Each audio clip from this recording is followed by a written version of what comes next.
the NFL podcast.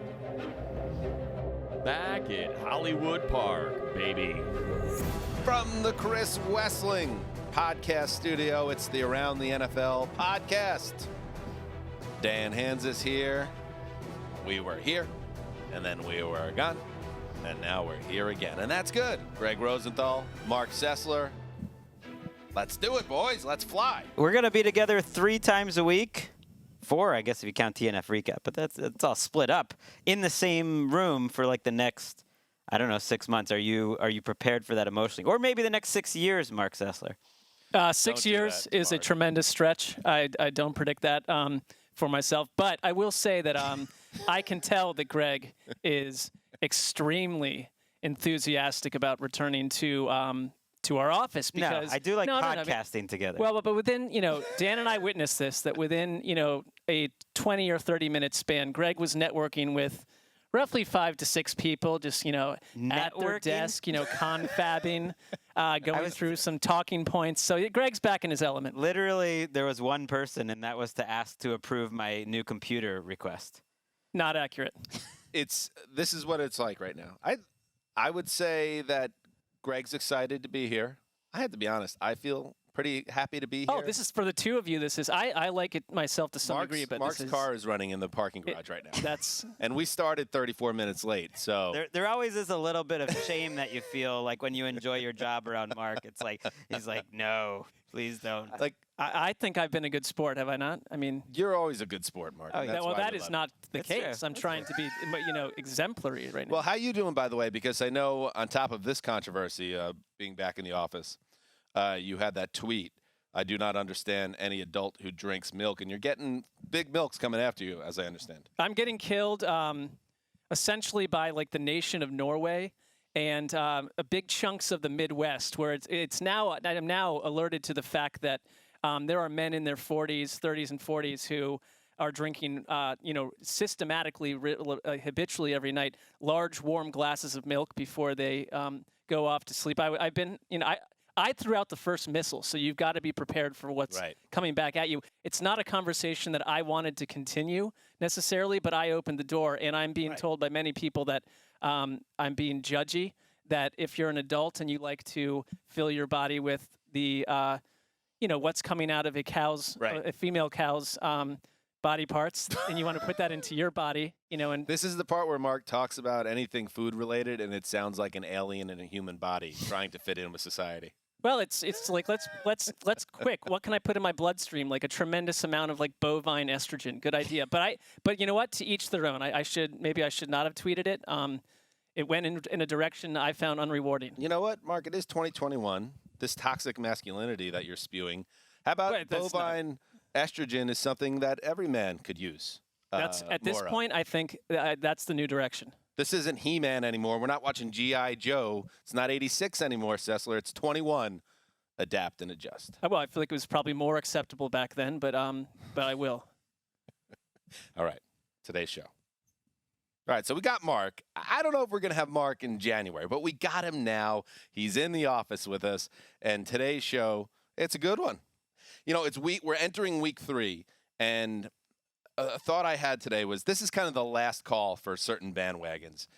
If certain aspects of a team, a player, a coach, a story around the NFL has taken shape through the first 2 weeks of the season, this is your last chance to really own it, be a part of it, be in support or be against it before you're just part of the crowd, before you're just some jabroni on a talking head show, just recycling points that a producer gave you 4 minutes before you go on the air. I'm talking, this is the real stuff. This is get on the bandwagon before it leaves the area. And we're going to share our strong feelings, the bandwagons that we're on. And you could come or you can leave, but this is the last chance to do it. You know who I'm talking about.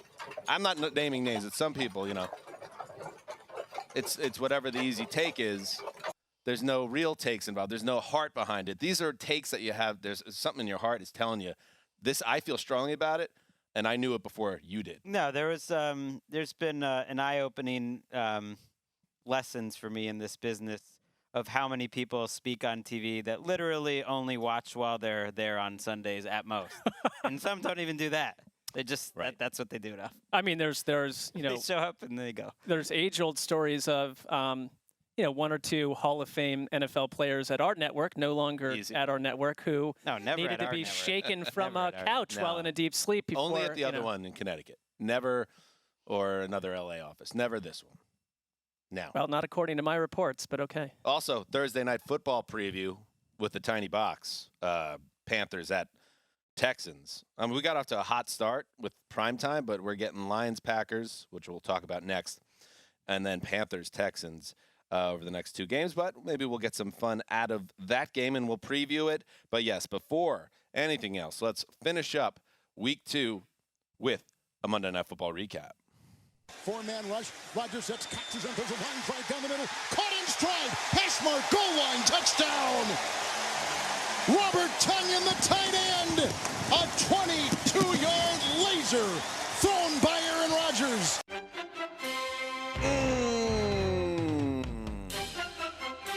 Aaron Rodgers is back. Maybe. Kevin Harlan with the call. He's a pro's pro. Westwood won. Aaron Rodgers threw for 255 yards and 4 touchdowns. That after our first half, in which I believe he threw for about 85 yards and was outplayed by Jared Goff. But it's a 4-quarter football game. They ate their orange slices at halftime, the Packers did, and came out on fire. You know, my boys playing soccer now, and maybe this is a Northeast thing, but one of the best things about soccer when you were a boy or a girl is when halftime came, Mom came out with a big giant bag of orange slices. Maybe it's a COVID thing, but the orange slices aren't around anymore at halftime here in Southern California, and it's on my radar. My child plays soccer too, and it's been the 3rd year now, and there have not been orange slices pre-COVID. Where so are the orange slices? I don't know what happened. And to the that. warm glasses of milk. Anyway, 35-17. Packers over Lions. Greg, this was a game the Packers obviously needed after the Week 1 disaster against the Saints. Do you feel better about them after this game? Yeah, Me too. because it could have kept going like the first half was going, which you just could not get a stop whatsoever. The Packers offense I was never worried about, but it is nice to just see them destroy a Lions secondary, which is so thin right now. You know, you lost Akuda. I think Melifonwu, their rookie, who had some moments, got hurt during this game and is going to be out for a while too. And so Aaron Rodgers carved him up, and he did it in a beautiful way. The 3rd and 12 throw to Devontae Adams right before that happened. Like Brian Greasy goes, hey, this is a big down for the Detroit Lions. They're trying to get off the field. The first drive of the second half, 3rd and 12. Could have had the ball up 3. Felt like it was a game at that point. And Rodgers throws essentially the Manning to Manningham Super Bowl pass. That was as good a pass as you can ever have. And then the touchdown call we just heard was into like a mail slot over a guy's shoulder. He wasn't open at all. And you just felt like, okay, this is the Packers experience. You get a couple turnovers, and it's a walk. I mean, I don't feel too much different about them, but this is what they should do. But I think it laid out the way that 97% of people thought it would, knowing the Packers that we've known for Not a long you. time. No, the first half, to me, I mean, to your point, Dan, like the Packers had 67 yards passing. They looked out of sorts. I thought they were dull to watch. They were not pleasing to the eyes. And you start to get concerned about them. But then they came back, and their big players in the second half did what you'd expect. Devontae Adams, Aaron Rodgers looking totally pristine. That throw to Tonyan. Next Gen Stats notes that he never had more than 1.2 yards of separation from Alex Anzalone was on him. And that's how tight of a window Rodgers just put it in there. So he's still accurate. We don't need to panic and freak out. I am not I still see the Packers as a team, because I think if you look on defense, we kind of all we talk about is their offense half the time. I still see a 10-win team that's going to get punched in the face in January like they always do. But it's not a collapse scenario. And I'm not trying to be anti-Packers. I just don't, there's something about them I'd find a little bit off. Yeah, you tweeted out the Packers are a yawn. They'll win their share of games and get super whacked. People so ready to fawn over Aaron Rodgers and forget it all. I feel like you had one too where you said they were in deep trouble this game. Yeah, I don't think say you had that one or anymore. two. Did you have one or two? I find that this is a team that that agitates me on some level, and it's not. They have a wonderful fan base, so I'm trying to explore why. It's my issue. It's the whole Favre to Rodgers thing. Has always had no idea that they had these two quarterbacks.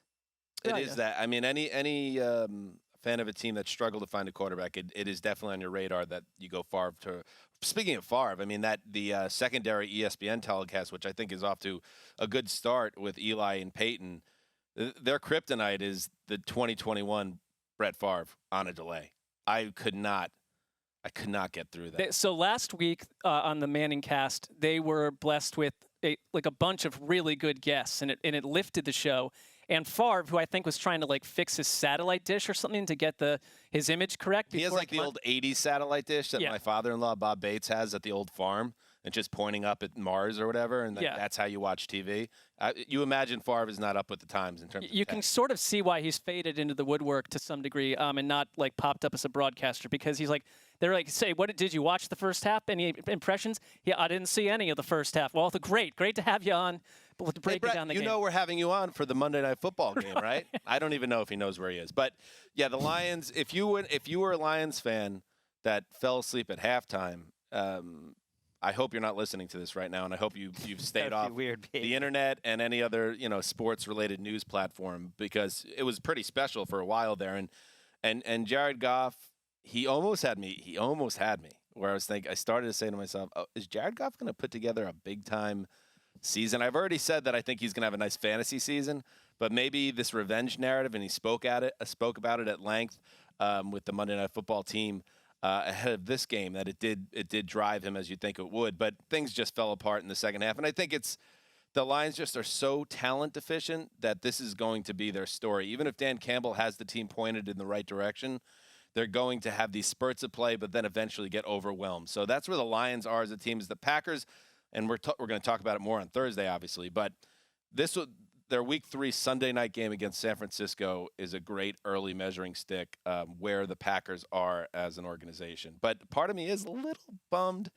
I was hoping this long, greasy-haired, barely plugged-in version of Aaron Rodgers in my mind was a real thing, and then he was just going to meander through a terrible season and then go live in Hawaii for the rest of his life.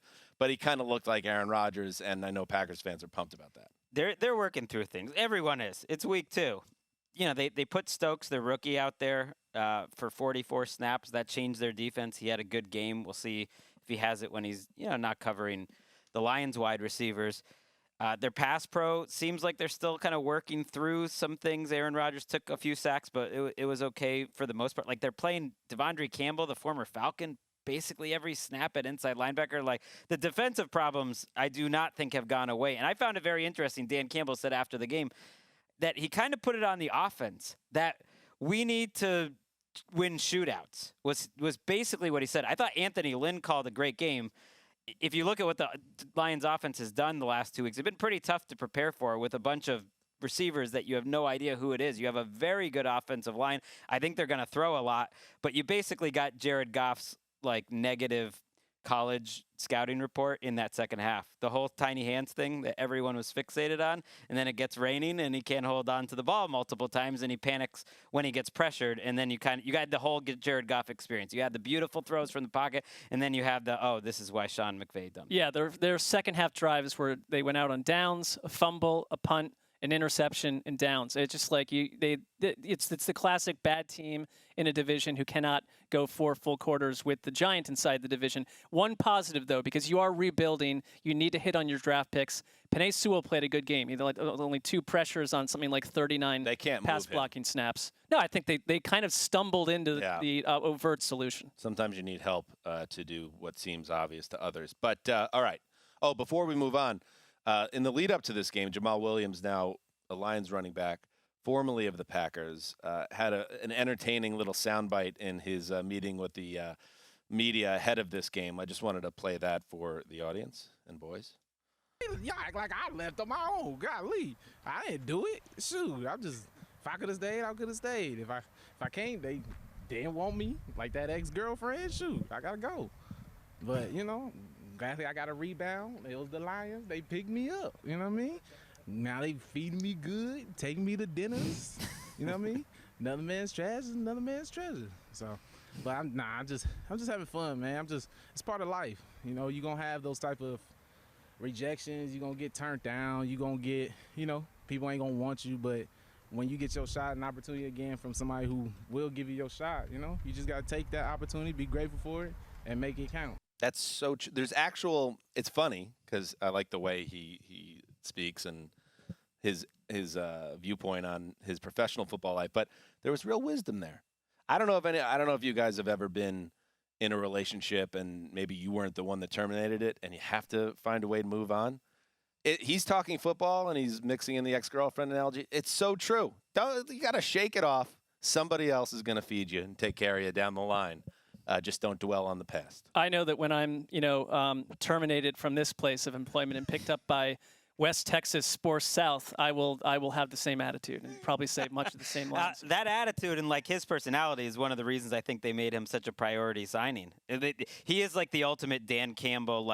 He's going to be good in the locker room. He's a culture builder. Everyone loves Jamal Williams. His press conferences have been amazing since he was a rookie, and he's back there starting. They're a pretty good running team. They're a good offensive line. They have some things. I just wish they didn't still have the Matt Patricia defense, which is, I think the coaching will probably be better in the long run, but at this point, the production's not. They look like the worst defense in the league. And one little note, Aaron Jones with 4 touchdowns, but he is the first Packers back since 1942, a man by the name of Andy Aram, to have 3 touchdown receptions in one game. And he played for his dad, and he lost a necklace. His father passed away in April. He had a necklace with his father's ashes in it, lost the necklace, and then they found it. A lot of Aaron Jones nugs coming in at the end of this Well, they found it after the game, so that was nice. It's a special night for him. That was good. Yeah. You put your dad's ashes in your necklace, you lose the necklace in the end zone. Luckily recovered. It's a reminder, too. It's not quite the last dance Bulls like Rodgers and Adams put out there, but they do have Adams, Jones, and Rodgers here, and Adams and Jones squarely in their primes, all making good money. This is it. This is the time. If Mark's prediction's true and they fall on their face, there's no way the season can be viewed as successful on any level. It's basically Super Bowl or bust. And Mark, if the new NFL network setup here doesn't do much for you, just imagine what the West Texas Sports South newsroom looks like. Well, that facility will be, a diamond, I no doubt. Basically a abandoned gymnasium, I would imagine, would be that particular rebuilding project. All right, so that's the game. That's Monday night. That's week 2. And like I said, a little bit later, we'll start digging into week 3 with Colleen Wolfe. But first, yes, as we discussed, 2 weeks in, you're starting to see, we're watching all these games and we're watching all these guys and all the off-season narratives are gone by the wayside. Now there's time to really assess where we're at and where the league's going in 2021, our league. So it's time to hop on the bandwagon and head out yonder. And that's what we're going to do right now. So friendly talk goes on around the Carter campfire until, with the setting of the sun over the darkening prairie vastness, there comes a request for music. Music that erases the solitude of the plains. Yes. Yes, let's hit the road over the prairie fields of America. And I am giving you guys one last chance to get on the Derek Carr and Raiders bandwagon. This is your last chance. Mark, I'm looking at you specifically because this is going to be potentially a fun season and one worth riding a bandwagon for the Raiders. You got the team of Thal up there. I used to think Denver was up there, but it's kind of right in the middle. That's in the prairies. There's some mountains there, of course, but we got some prairie area up into the mountains. We'll probably pass by Denver. It's a tough spot to go through. I mean, that's where it's a little treacherous. Some bandwagons don't make it out. It's snowy. It's hilly. We're gonna lose the people twins. are by the side. Brothers kill each other for Donner meat. Party scenario didn't work out too well. Yeah, we're gonna have to stop for a couple burials maybe there. But you're the team of Thal. The team of Zeus TL is going to be the Raiders, I think, because we know what the offense can do. Although maybe we were selling him short a little bit because if Carr is better this year than he's been, and he's playing at a higher level than he has in the past, which I think he is in this offense he's so familiar with, well, perhaps this idea of the Raiders being merely good on offense could be even better. But It's the defense that really has me excited because you have Derek Carr, quasi-badass, Ruggs, Waller, Renfro, Bryan Edwards. I like all that. But we might have something here with Gus Bradley's D. And Max Crosby, per Next Gen Stats, leads the NFL through 2 weeks with 15 pressures. Yannick Ngakoue, right behind him. He's got 11 pressures. So they have something cooking up front if they can stay healthy. And they have an identity on defense for the first time. So you put it all together, and when we're trying to figure out this wild card playoff setup, because I don't think they're going to take down the Chiefs in the West, but a team that could win 10 games and be a tough out if they get there, hop on the Raiders bandwagon and take a ride with the new All Blue Eyes. I mean, that might be selling them short 10 wins. You know, they would go 8-7 the rest of the way. If That's if true. 10 I didn't wins. even look at it that way. All right, let's lock them in for 11-6. The defense is where I would start there too, because that's what I've tried to say on this podcast for a few years. Like, if their defense was just average, I think their offense has been better than average the last few years. And yes, Derek Carr is playing at a higher level the last 6 quarters after that tough start in Baltimore than almost I've ever seen him, than any quarterback in the league in week 2. But the defense, again, just be average. And then I think Gruden's vision comes in handy. The focus is on the front line, and you're right, Max Crosby looks like he's making the leap. He's had his substance abuse battle that he's talked about along with Darren Waller, and I don't know if it's just that he's healthier this year, but he looks like he could be an all-pro type player. I mean, he's in his prime, too. I mean, but he didn't play nearly year. as rookie year. Really impressive. Couldn't stop the run. Was a great pass rusher. You're just like, wow, this guy is great. Last year was a little bit of a mess out of him. Was kind of an unreliable player. Had a couple moments, but he was more of a negative. And now he looks like amazing. But I would point out the back end too, where some of Mayock's draft picks and pickups, if we're going to kill him for a lot of the mistakes, Trayvon Mullen in this system looks good. Hobbs, who won the slot corner job, I think is a rookie, or is a surprising player. And then more importantly is Casey Hayward, the former Charger Packer, who's had a terrific career coming off a bad year. He looks like a number 1 corner. And suddenly you have the makings of an average. It's only 2 games, but you have the makings of an average. But defense. this is when we need to make the decision with the bandwagon. Is it just me? And I'd be curious what his PFF score is. Not that is objective, but it seemed like even Jonathan Abram was all over the place this past week, making some plays. So this team is going in the right direction. Are you getting on with us, Mark? One of my I don't know if I'm totally on. This is the time. It's either yes or no. I That's guess all. not totally. Then no. And Okay. for me, it's just because I think that like Dan, something about the Las Vegas Raiders really appeals to you. The vibe of it, the whole thing. I feel like you've made this pitch for the Raiders as the team of Kansas before. Probably multiple times. have, yes. But Multiple this is times. different. You have something for them. I like I think it's fallen on deaf ears before because I had, get on the bandwagon for the Raiders' inevitable collapse because I still want to see Wow. them. Well, that's happened 2 Mark years in a taking row. it in a different direction. No, It's that's happened 2 years in a row, and you can tie it mostly to the defense. And if the defense, come on. but if the defense is improved, then maybe it doesn't happen this year. So I certainly have ears for what you're saying. Let me push back on that. Wait, so though, your Mark. bandwagon is you're taking over his bandwagon, and then you're driving it into I was saying that was one of the. I came up with like 14 of them. It was one I maybe would throw out. It was low on the list. Let me just frame it though, because September 1st, that's a great one to throw out there. Oh yeah, get ready for the inevitable collapse. But I'm basing this on what has happened so far this season. That the defense is different than those years. That's why I think they're different. You're saying nothing matters. I'm projecting what will happen. That's how this works. I'm looking into the future. future. But are you factoring in what's actually happened so far this season, or just something? I am, because I would say this, that the version of Derek Carr, if he played that way in 14 of their games, then they're a playoff team that will win a playoff game. So I mean, I think also you're in year 4 of John Gruden. We need to see results. Other coaches don't get 4 years to round the thing into shape, but I think he's still a good offensive play caller, and it's looking like his vision is coming together. So I'm not anti-Raiders. Great kicker. I also don't think Derek Carr is playing over his head right now. This feels like he's capable of carrying this through a season. I think their weapons are starting to grow up But around I'm leaving them, too. without you guys. Just know that you had You the are. chance. I do agree with you. I think this division's just so good that Is it because the Broncos are the team of Thal, it wouldn't be right to get on a Raiders bandwagon? Because Little they bit, essentially and would take your wild card spot. the Chargers are there too. I mean, this division is great. And do you think that the two of you would get along on like a 18-month prairie ride across the Actually, I think United we would. States? Yeah, And we'd like, be fine. We'd be All right. good. We flew to London together, sitting next to each other. We survived that's like that. 12 hours, 14 hours. I mean, know, That's but, quite you know. different. Anyway, Greg, go ahead. You get dysentery, it's going to be ugly. Well, part of the reason I'm hesitant about the Raiders is I'm feeling more about this Chargers team. I don't feel like I can talk Broncos now. I've talked Broncos enough.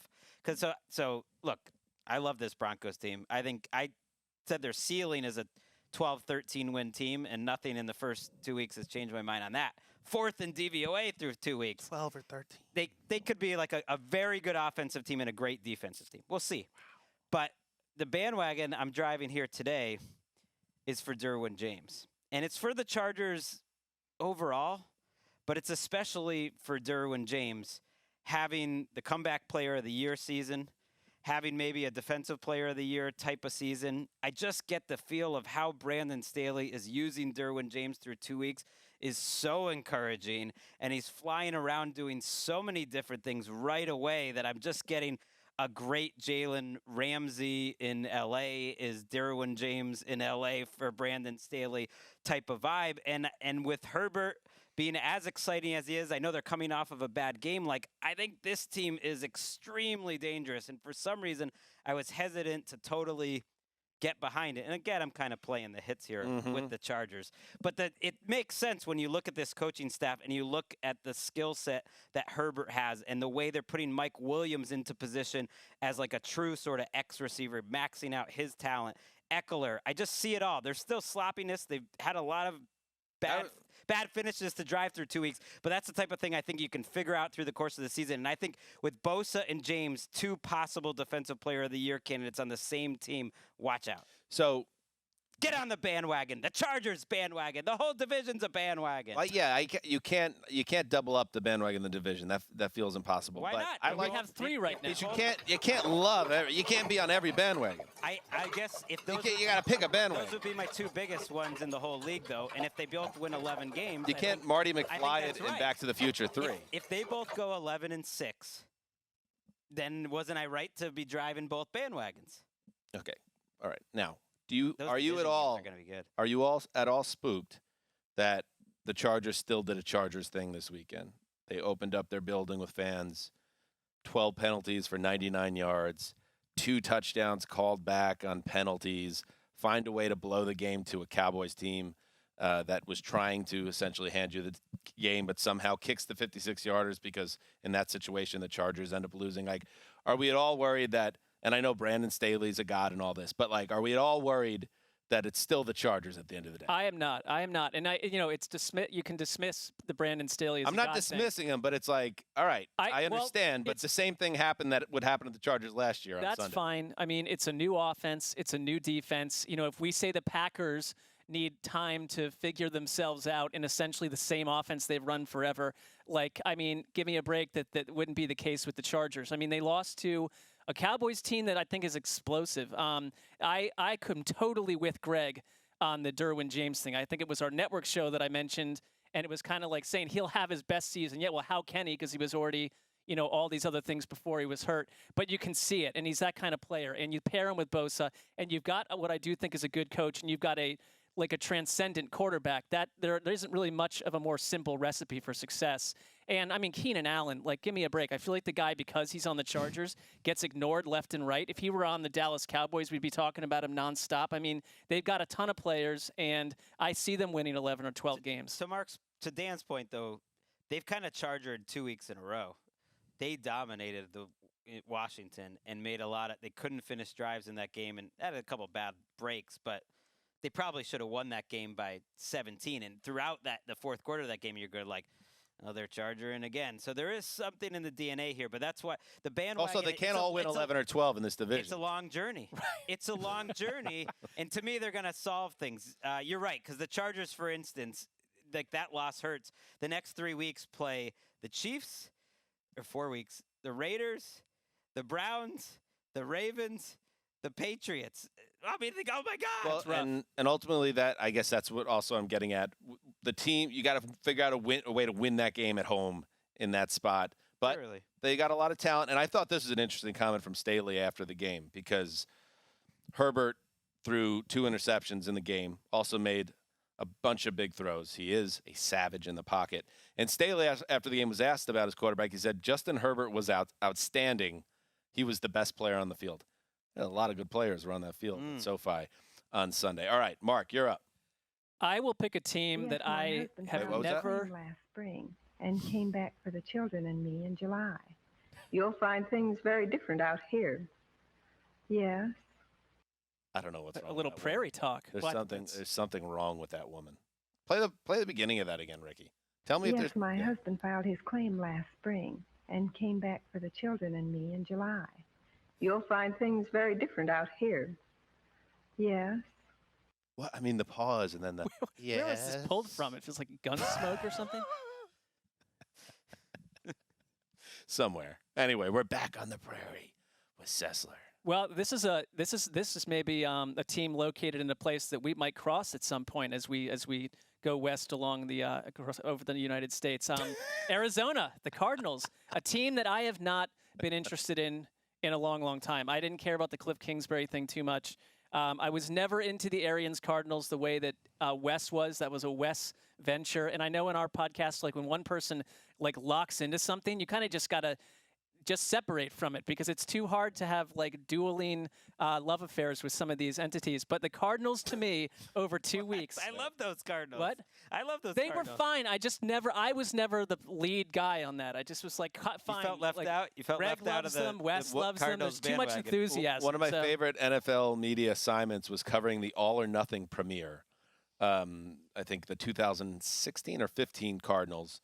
And it was down at LA Live, and I brought Jay Zumwalt with me. We went down there, and just hanging out in this green room with that team was so cool because Arians was belly up at the bar drinking cocktails.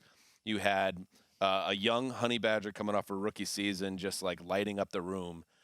You had Carson Wentz at the other side of the bar drinking Bud Heavies. I'll never forget that. And just kind of Carson Palmer, excuse me. And just exuding this like certain type of energy. I'll put it that way, a large something energy. And I'll just never forget that room. It was just such a fun day. So I like those Cardinals Wait, too. so you were in their grips as well. So, I mean, there was just no oxygen in the room for me to be like, with my pom-poms about the I mean, I like them fine, okay? But this Cardinals team, I think on Sunday, honestly on Sundays, this is an honest comment, I am looking for new things to lift my enjoyment of the sport. I am seeking that. And I found it with the Cardinals on Sunday. That Vikings game, sure, they could have lost that game, but there's something about this team that is just absolutely magnificent to watch. It starts for me with like Rondale Moore, who I think leads all rookies in receiving right now and is the perfect electric dance partner for Kyler Murray, who every game we know is going to do 5 or 6 things that immediately like light up the highlight reels for 7 years. I think they're better on defense than I expected. The parts they've added have been successful. We haven't seen so far. Last year I thought Cliff Kingsbury did a really nice job marching the team from like 20 to 20, the 20s. And then you get into the red zone and disaster would strike. And then Kyler Murray got hurt. That's the one thing you'd have to be worried about because they were a totally different team at that point. But if they stay healthy and if he stays healthy, I think this team, and again, they're in a division where not everyone can win 11 games in that division too. But this is a freaky, sneaky type of wild card team that do something very strange. And I am on board. And I think this is the time to get on because they're the most fun team to watch right now. Power Rankings history, by the way, and you can watch a Power Rankings show with me and Matt Money Smith every Tuesday on NFL Network. All 4 NFC West teams in the top 10. And I had the Cardinals. Wait, you went back and checked all of the Elliott Harrison archives? I dug through everything. Not just our site, not the history of Power Rankings at NFL.com. Anyone's Power Rankings. PFT, they've never done it. PFT, CBS, Reuters, the AP. I just went through all of it. It's amazing. It's a tremendous amount of research. It's never happened. It took me 48 straight hours. Couldn't this be the first division ever to put 4 teams into the playoffs? Is That'd be a fun someone to help? bandwagon. I guess that can happen now. Oh, because Sure, there's yeah. the extra playoff spot. And Not likely, but it can. Right, it's not likely. Although there was a moment last year where they were sort of in position for it. But if you were to create a schedule out of division for it to happen in the year 2021, the schedule you would create would be: we want to play the NFC North, get the Lions, the Vikings, and the Bears, and Packers too, and then you go the AFC South route. Oh yeah. You get the Titans, the Jaguars, that whole mess. Feast. That is what the NFC West has out of division. So there is an opportunity for all four of these To win teams 10. to beat up in those out of division games. If you can go 7-1, then you split your division game. They all win 11 and they're in. But both of these Western divisions, it's like you're also gonna be like facing be each tough. other, Right. And that's gonna then you lower have to your sort win of count. even out. Like Right. everyone has to win their division, win some home division games, get near 500. I'm I like it. 100% in on Kyler being for real and carrying. If he can stay healthy, with that giant helmet and the little body, tick, tick, tick, tick, tick, running around the field, as long as he doesn't get dinged and bang up that shoulder again, or something else happens to him and knock on glass that it doesn't happen, I think he's going to have a monster year. And I see the same thing you see, Mark, that they finally have now found. It took them a year, but they found a true number 2 complement now to Nuke Hopkins. Well, no one wants to say it, but replacing Fitzgerald with Rondale Moore is like right. That's a a massive huge Tremendous. upgrade. So I'm on this bandwagon with you, buddy. We're riding together on let's the. go. Let's ride. This is. We're gonna have some. Plenty it's of not gonna be oxygen. like an 1750s automobile, by the way, a cart or whatever it is. We're gonna have a lot of add-ons inside this But vehicle. I still think the other bandwagons in the division are a little ahead of them, but I like them a lot. That's all. Well, they're behind us, which means when we pull out our bow and arrow, we're firing at them. They can't see us, and it's just like that piece of cloth that has the opening in the back, and Right. you're Cloth taking. opening. Oh, sorry, Kyle Shanahan, you're down with an arrow in your shoulder. Right in your shoulder, and it hoits. All right, let's go around quick one more time before we get to Thursday Night Football. Paul, maybe Brother Hanson here would like to hear some music. Yes, ma'am. We need music out here. Music to ward off loneliness. Music to sustain the high courage needed by dauntless pioneers in their conquest of the plains. Yes. Listen to that. The internet of the old times, a violin. Yes, we're going to ward off the loneliness. Because all of us Jameis Winston deniers, we're on the bandwagon. This is your last chance. Join us. Realize that he tried to suck you in week 1. You got excited. And then he was a nightmare. another bandwagon of hate. He was a this is not a hate. This is not hate. This is just reality. He was a nightmare against the Panthers. And I understand the Panthers might have a way better defense than we thought. But those interceptions were straight out of the Jameis Winston greatest hits catalog of the past. And I am not, celebrating the demise of the Saints by any stretch. They've had a very tough year, both with the personnel and with the hurricane and everything else. And there's a fire at the Superdome today. Like, what is going on? Who, where are the black cats? Or going under ladders? What is going on with the Saints? But this is your chance now to be like, oh, no, Winston is who we thought he was. Let's head on out of here and let the other people, like the LASIK supporters of Jameis Winston, go up in flames. Well, you're talking about me because I've been a proponent not of that just you. concept for. But the whole, LASIK. all the LASIK people got very quiet on social media this week. We talked about the billboard, the LASIK billboard for Jameis Winston. I had said hit the brakes on that campaign and wait for Sunday. That was smart because that would have taken out that entire business. So hopefully there's no more billboards for Jameis out there, LASIK related. This is your chance. Greg, I'm really talking to you because I know you have a soft spot in your heart. Hop on the bandwagon. You're taking the West roll here to slam on Winston. Oh, by the way, Mariota, by the way, on IR again. There's a surprise. Who is? Mariota. That one run? Oh, Yeah. my God, Marcus. All right, but anyway, we'll have a draft class. But hop on with me, and it's not something – we're not stomping on the grave of your beloved two-lane wave, green wave, or New Orleans or Louisiana or anything else. It's just let's move on. We don't believe.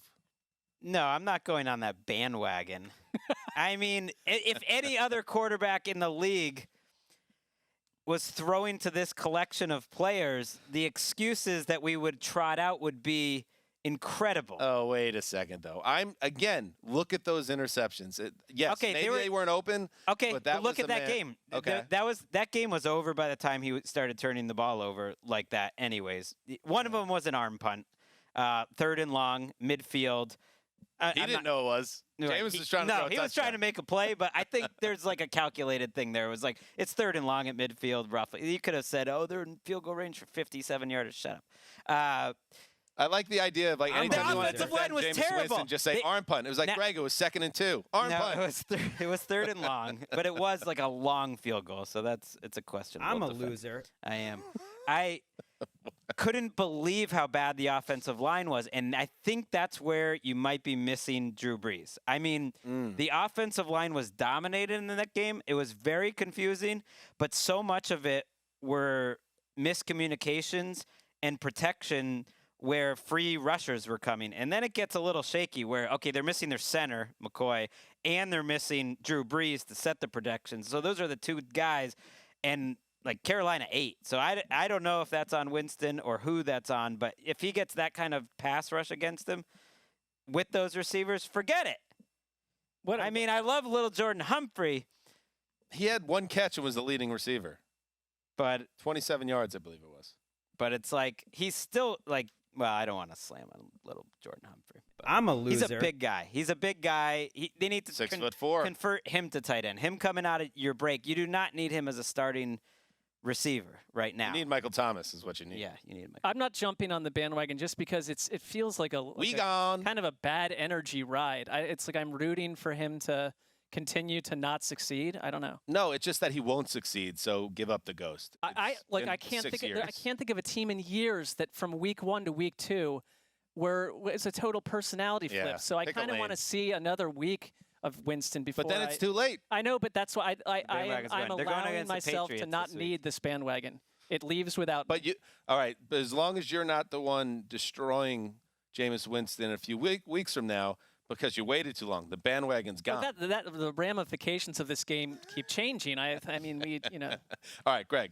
I feel stupid because before my bandwagon was really about Derwin James, and then I started like rambling and whatnot. So I just wanted that to be clear. I like this Chargers team, but it was Derwin James kind of having a special Defensive Player of the Year season. This one is more about an individual too, and I know this bandwagon's quite crowded, and Mark's been driving it. But man, I love me some Kevin Stefanski lately. That team is so well coached. You know, if you had said like you got no Odell Beckham, you got no Jarvis Landry, you got Felton playing 3 snaps as somehow your leading receiver.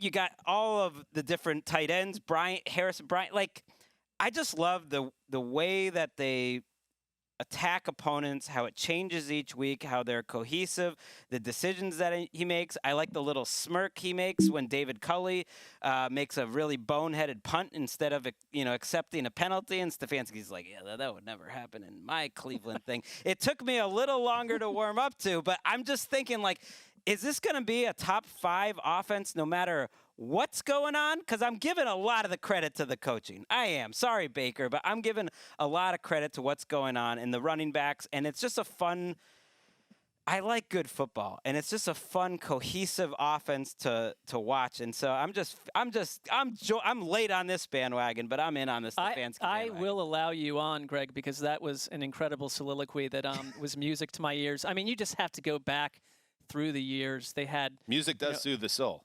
It soothed the soul. Yeah. I mean, you can have that man with the like little Coach violin. of the Year type stuff. Did he get it last year? He did. Oh, shoot. Well, he's not going to win it. I think you missed the bandwagon on no, this he one. did, but I think that was more about the Browns becoming a better team. But they have had such a laundry list over decades of hideous game day managers at coach. I mean, guys that just could not coach themselves. They're very good at getting you into problems with no concept how to get out. Stefanski, I thought in that game, it got a little rough at one point, and I thought he's appropriately aggressive, but he also brought them back to their roots, which is what they are in the second half, and just ran the ball down Houston's right through Houston's defense. And every week they look a little bit different. They're fluid, they're flexible, and I think if I saw Stefanski, it's like one of the few people, I mean, who is making you starstruck at this point? I could list like 5 or 6 people. I would not know what to say if I saw him, because I do think, to me, he's moving higher into higher echelons of fandom for me because of who he is on a game day.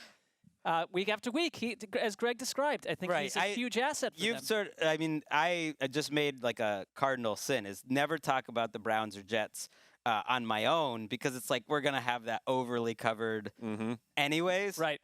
But I think it was I've waited with Stefanski and a little bit Baker, and I know it's only 2 games, but I did just want to see, okay, how do they come out in year 2?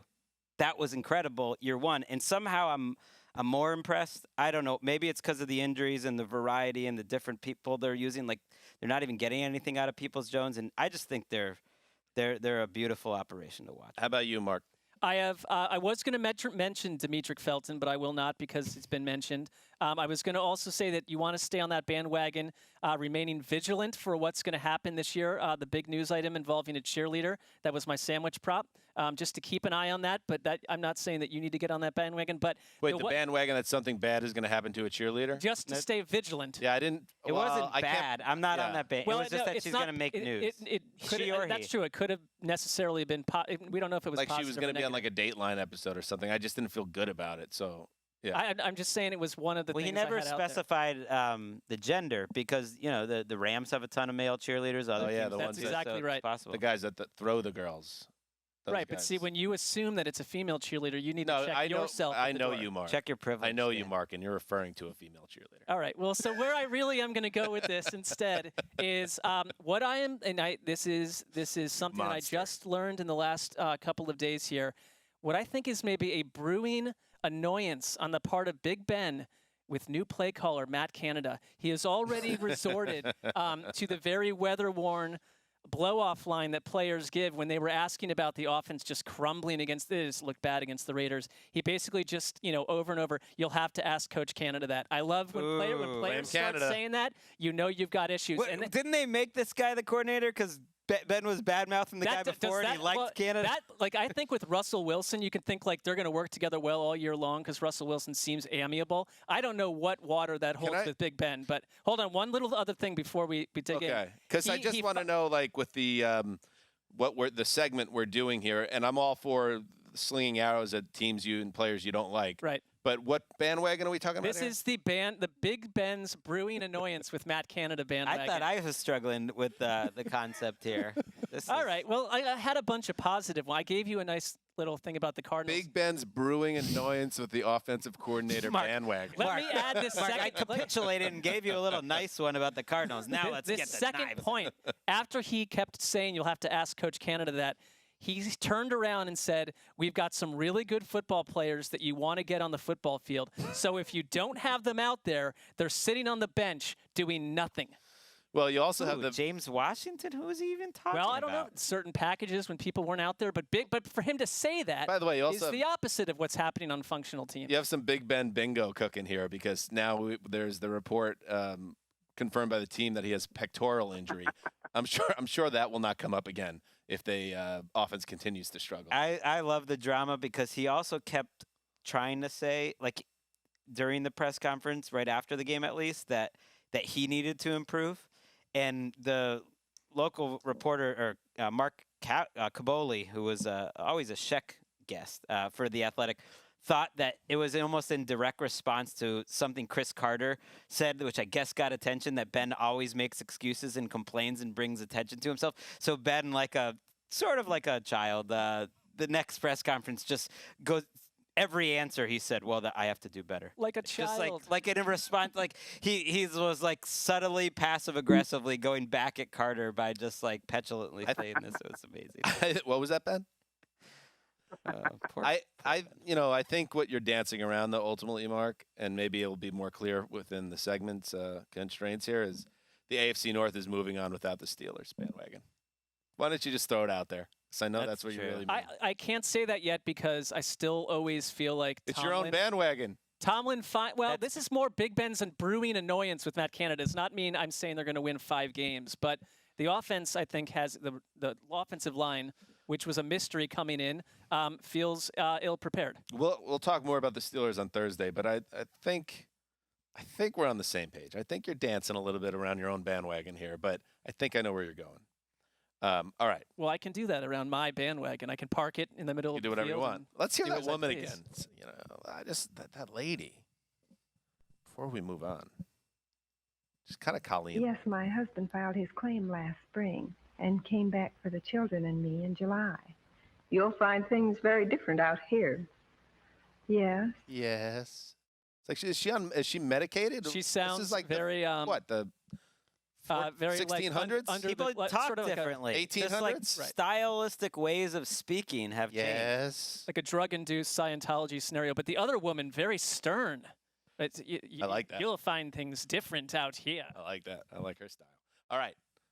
Before we go, let's start looking towards week 3 with a little Thursday night football preview. And to do that, we welcome a great friend.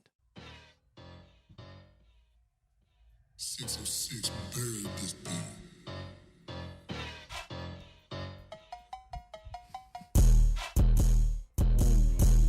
There's a wolf. There's a wolf. There There's she a wolf. is, and she'll blow your house down. There's a wolf. The tiny There's box, a wolf. There's a wolf.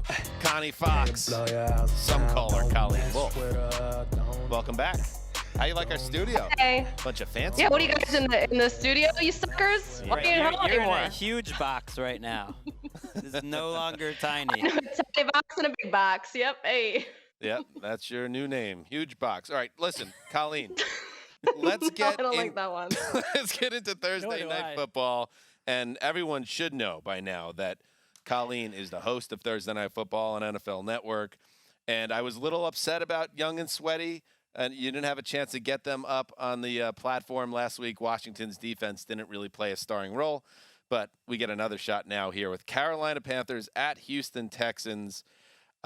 This is a game that will be interesting, of course, with a third-string rookie quarterback starting for the Houston Texans. And the Panthers, who have become a story here in the NFL. How do you feel about what you've seen so far?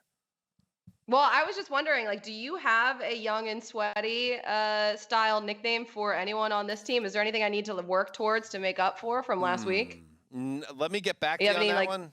Okay. Maybe Okay. Matt Rules. I mean, he's the guy. Rules, Darnold. We got some things to work with here. CMC. General Okay, Mills. You all could right. call him General Mills when Davis Mills, is on the podium with you. That's pretty good. All right, that's dark. awesome. Like that one. Davis Mills, I have a feeling in these games on Thursday night, we've had some games in the past where there's a relatively unknown quarterback starting, whether it's because of injury or whatever. So we've seen it with Nick Mullins before, where we've had him on the I podium. was thinking of the Nick Mills. Nick Mullins game. Right, Heineke. exactly. So I could see this happening. Exactly. Taylor Heineke. It's not like it hasn't been done before. So Davis Mills, that's who I'm watching for. And he's in a really unenviable position because this is his first start. It's on a short week, so he has condensed timing here to prep. So he's lucky that it's not an away game because then that would be even shorter amount of time for him. But it's not like he has a very strong set of skill position players to help him out either. Like Taylor Heineke was in a spot where they have some guys like Terry McLaurin that could get him out of a jam, and they also have a running game there with Antonio Gibson. This is a little bit of a different story. So and not to mention he is a little bit different than Tyrod Taylor in the fact that he's more of a pocket passer. He doesn't have that mobility. So a lot of things are different. And then this Panthers defense, which has done a really good job this far in the season. They've allowed the fewest yards per game in the NFL through these first 2 games, and by a lot, like 44 yards per game fewer than the number 2 ranked Bills. So they were really good against the Saints, had 2 picks. So Jameis Winston looking more like Jameis Winston of old. They sacked Jameis Winston 4 times, but this front 7 looks legit. I mean, they're the top defense in yardage, both run, pass, and total. They lead the league in points allowed. Phil Snow, who really didn't have a lot of pro experience, has coordinated that defense so well. And I just love what's happening because you're looking at guys like Shaq Thompson who were on the team already playing their best football. And it's guys like Brian Burns who continue to develop under this coaching staff. And I just like to say, let it snow. Phil Snow and this defense are going to put it on. I don't think you're going to be seeing Davis Mills up on the podium. Now, you never know. I mean, things are weird on these games. You're right about that. It's in Houston. I don't know if that's a huge benefit or not. Writing it down. But I'm telling you let right now, it snow. this Snow Panthers patrol. team, let it snow. That's good. That's good. Informer. We'll just call him That's Informer. good. That's good. I like that I'm just doing all of my prep live on the show with you guys. That's good. Keep it coming. These are great ideas, gang. We just did a segment about jumping on bandwagons, and I didn't want to talk too much Panthers because we were going to do it right now, but I can think of no more sturdy bandwagon to jump on than the Carolina Panthers. They are a playoff team. They've got a coach that Colleen and I met in person. I've been through that story 1,000 times, immediately a fan. And I love the direction of the entire offense, defense, everything. They might have a kicker issue. That's the one area I'm a little concerned. Bummed. I can't believe the Panthers didn't come up in the last segment because they are a great example. Your bandwagon, Mark. They're a great example because you look at their schedule, what they've done so far, and who they have on Thursday, and there is a chance that maybe they aren't for real when things tighten up. But this is your chance. If you believe what you've seen so far, this is the chance to say the Panthers are legit and you're rolling through the prairie land.